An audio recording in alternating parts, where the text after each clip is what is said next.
حضرت علی کی خدمت میں ایک شخص آیا اور سوال کیا، یا علی، کیا کوئی ایسا گناہ ہے جس کی سزا اس دنیا میں ملے؟ بس یہ کہنا تھا۔ تو حضرت علی نے فرمایا، اے شخص، میں نے اللہ کے رسول صلی اللہ علیہ وآلہ وسلم سے سنا ہے کہ 3 ایسے گناہ ہیں جن کی سزا اس دنیا میں ہی مل جاتی ہے اور آخرت میں بھی اس کی سخت سزا ملتی ہے۔ تو وہ شخص کہنے لگا، یا علی، وہ کون سے گناہ ہیں؟ حضرت علی نے فرمایا، پہلا گناہ اپنے ماں باپ کو تکلیف پہنچانا ہے۔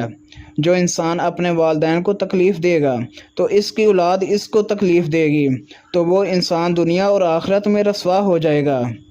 حضرت علی نے فرمایا، دوسرا گناہ لوگوں پر ظلم کرنا ہے، لوگوں کو رسوا کرنا ہے، لوگوں کو تکلیف دینا ہے۔